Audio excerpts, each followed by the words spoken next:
My favorite type of rail fanning is when I know what trains are coming and when, which lets me relax and watch the trains pass. It's the day after Christmas, and my friend Cooper and I are out and about, ready to shoot the startup of rail action in Central Florida after CSX's annual holiday hiatus.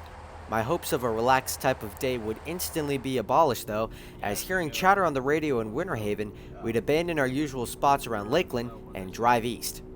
Into Winter Haven we'd go, hearing train Z903 picking up cars at the north end of the Winter Haven double track, working with CSX local L784. The Z prefix of Z903 denotes the train as a foreign movement, which basically means another railroad's train on CSX trackage, or vice versa. That foreign train would be the Florida Midland Railroad's Eagle Lake turn, halfway done with their day after coming out of their base at the Bartow Executive Airport, engines light, earlier in the morning. While at one point all Pinsley owned short lines, the conglomerate Regional Rail now owns and operates all three short lines, with the Florida Northern having two branches in Ocala and Newberry, the Florida Central in Orlando, and the Florida Midland and its two branches at Lake Wales and here at Winter Haven. While most of the time short lines lose their individual distinctness when a larger corporation takes over them, Regional Rail is the happy ending to this situation, asking the crews and workers of the railroad what paint scheme they'd like to receive their new locomotives in. Unlike companies like Genesee in Wyoming or R.J. Corman, Regional Rail doesn't repaint all their locomotives into the same scheme, but instead tries to honor the history of their lines, and that's how we've ended up with these.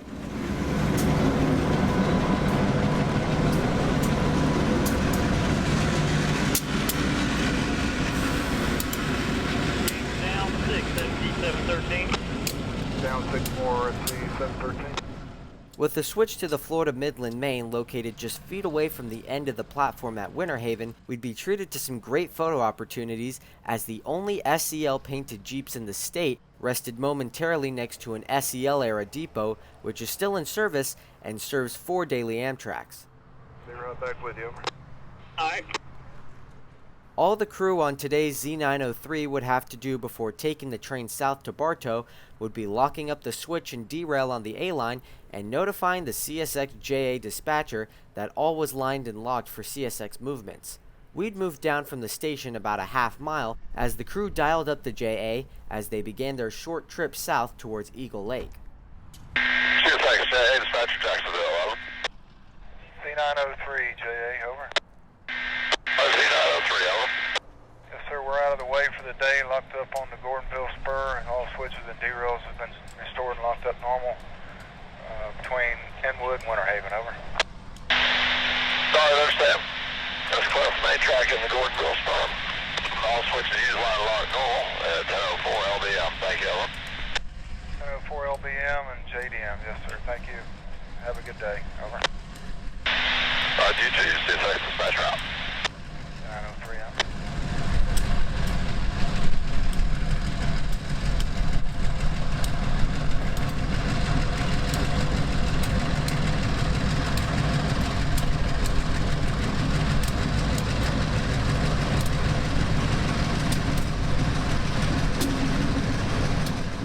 With two parallel roads to the F-Mids line, following the train down to Eagle Lake would be quite easy, as they'd have to make a pickup at the north end of town anyways. The F-Mid branch here at Eagle Lake serves a number of small customers, with its main customer being a sizable rail-to-truck transloading site on the south end of town. The crew would be picking up a cut of tank cars from the siding here at Eagle Lake, but as soon as the switches were realigned and conses coupled together, they'd continue south.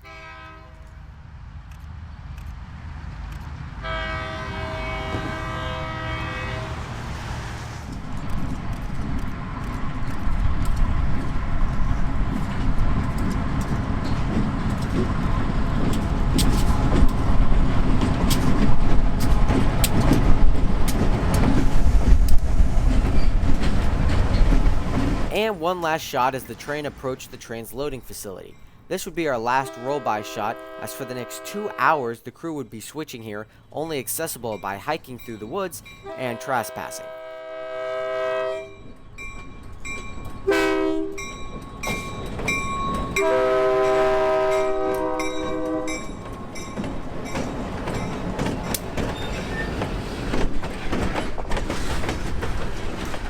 Another mile or so south, and we're at the Bartow Executive Airport, where the Florida Midland stages their power and serves a couple more industries. This is where the branch ends, as the rest of the old ACL line from here into downtown Bartow was abandoned decades ago. The attraction at the airport is the rest of F-Mid's locomotives, highlighted by an old Santa Fe CF7. At one point, the entire roster here on this branch was made up of these, and now none remain. The 50 has since been sold to a railroad museum in Tennessee, ending its time here in Central Florida. Of note is also the U.S. Sugar engine, number 311, which was leased to the Florida Midland during their power shortage earlier this year. That shortage led to the purchase of the two new rebuilt Jeep 15s we chased today, which means the 311 should be heading back to the sugar fields in the near future. This is where our time along the Florida Midland would ultimately end, as we knew of a handful of trains running nearby, so we'd say farewell and head north to Auburndale. Setting up camp under the large oak trees in downtown Auburndale, the first customer of the morning would be Amtrak 91 rolling south through town, not a minute late.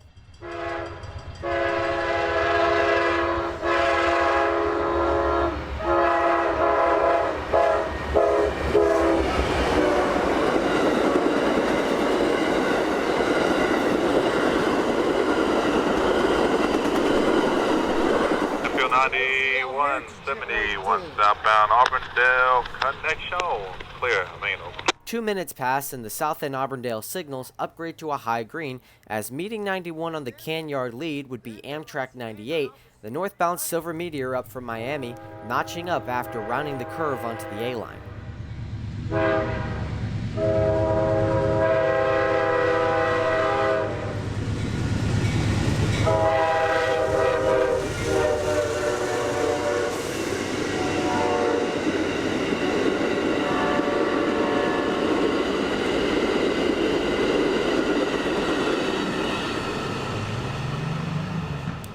Another 20 minutes pass and the Auburndale local, L784, is ready to cross the diamond just west of us and tie down on what's left of the Seaboard's abandoned main line from here to Coleman.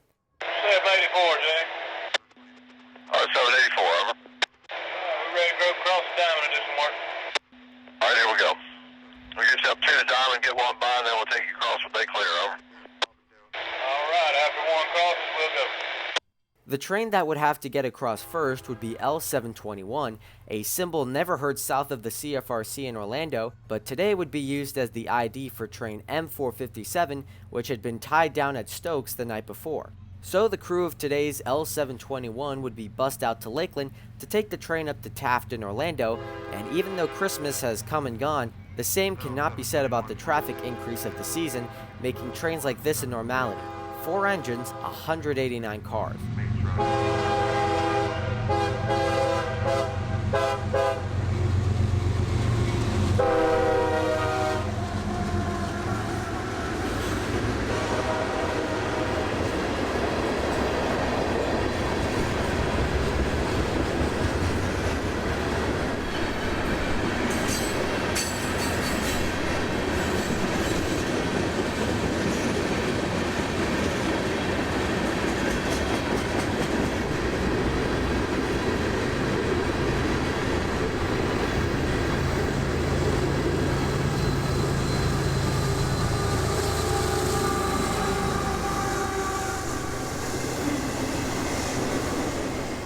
With 3 locomotives on the head end and a mid-train DPU separating the autorack cut, L721 would be running on approaches all the way to Kissimmee as he'd closely follow Amtrak 98 up the A-line.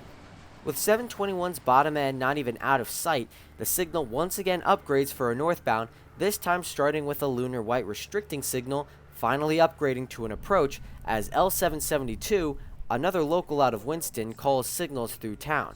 Today 772 would have an easy set of orders, starting with a light engine move from Lakeland to here in Auburndale, switching 2 customers, and going back to Winston.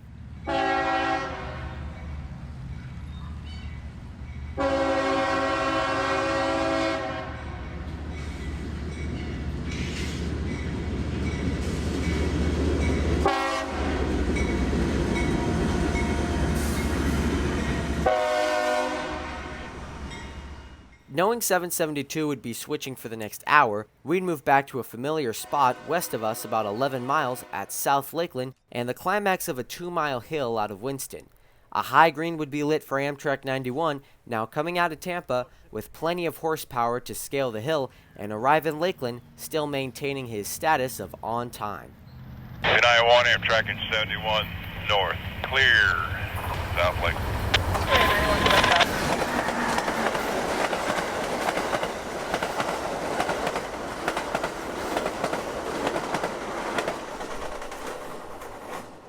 Lined behind 91 would be a yard job out of Winston under the symbol Y120. He'd have orders to shove a sizable train up the A-line to Park Spur, about a 5-mile trip from our location. Alright, I've got 5434. You said you want to come off Southwest Y and then shove toward Park Spur, correct? That's correct. I got a notification now. We'd move just east of downtown to Ingram Avenue, where a friendly conductor would be leading the shove east. Still good for another 50. 5434. 50 more.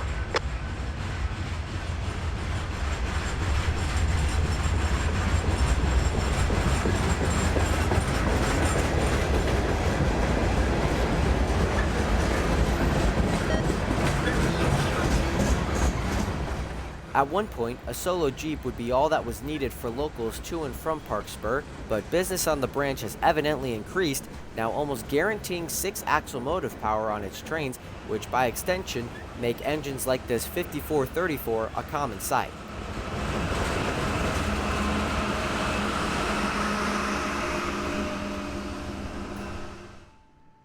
Approach medium on the signal mast at Lakeland Connection would notify us of a southbound line towards Winston, continuing the bona fide parade on the A-line today.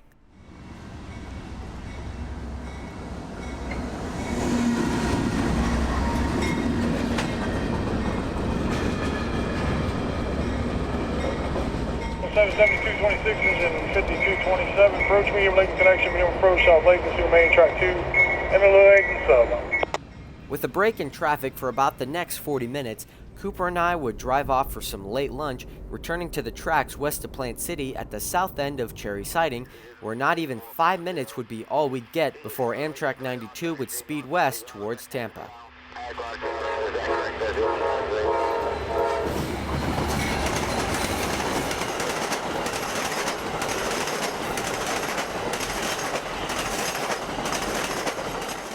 I never thought I'd say this, but 92's consist of 2 P-42s would be a refreshing sight amidst the takeover of Chargers on the Silver Service and the railroad as a whole. Into Tampa, we'd follow 92, getting out under the crosstown to I-4 connection bridge. We'd set up for 92's outbound trek from Tampa at TN, where the absence of the loud smashing of the diamond would surprise me. Earlier this year, CSX replaced the diamond here at TN with an Owl's flange-bearing diamond, an acronym for one-way low speed. Rails on the higher speed and busier A-line are unaffected by the interlocking, while rails on the low-density Clearwater sub are raised slightly to fly the wheel flanges over the A-line, negating the need for a break in the rail, which by extension eliminates the deafening sound of trains over the diamond. PO 92 clear, clear.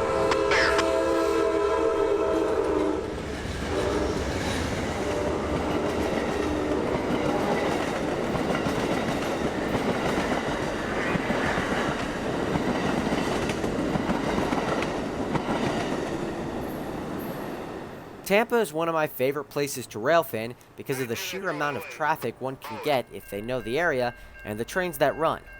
A swing around the corner to the S-line would reveal Y191 returning from the Transflow facility around the bend and heading back to Yeoman engines light.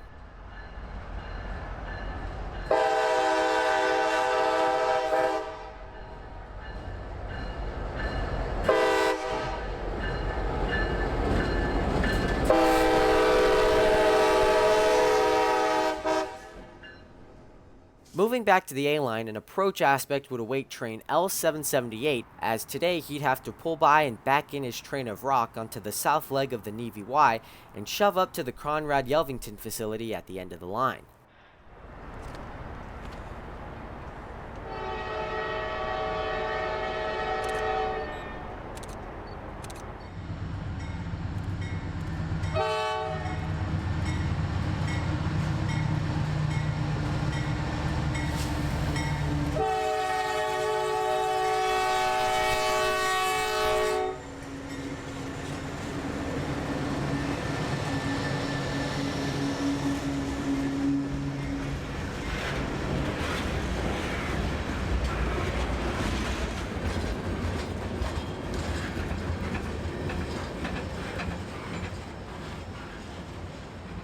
As conductor Mike Anderson watches the shove, a few pedestrians would think it a perfect time to cross the tracks, making for a chaotic but not uncommon scene here in the industrial side of Ybor City.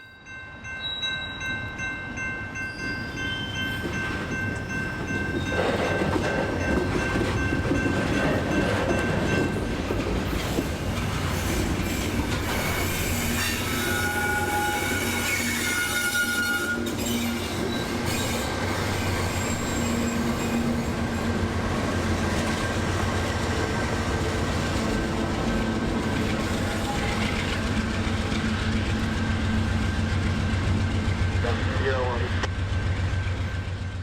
30 minutes later, we're back on the old seaboard as train L755 was approaching.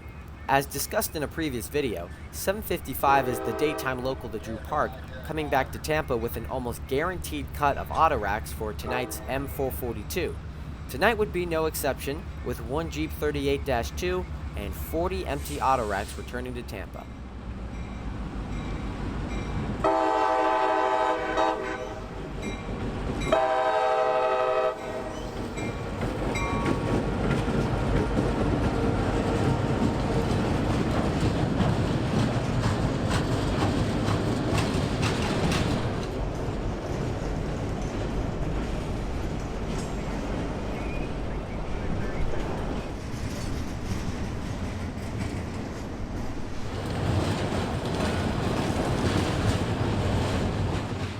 The hits keep on coming, as 11 minutes later it's Y295 departing the yard on the A-line engines light, heading down to the main to Old Port Tampa around Bayshore. The departure of this train would leave the south end of Yeoman Yard all to L781 and his switching duties, which we'd wait on for almost an hour as our familiar Tuesday night local assembled his train for Brooksville.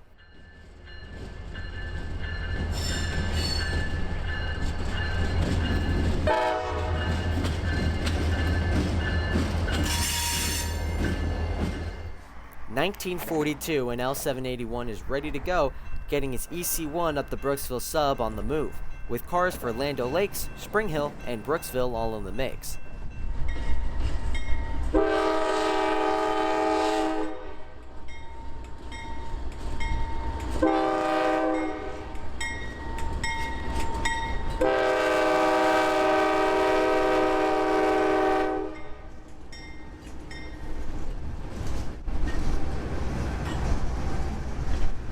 From here we drive straight to Lutz, as Cooper had a shot in mind and needed plenty of time to set it up. 2120 and 781 is notching up through town, ending our short chase and a very eventful day out trackside.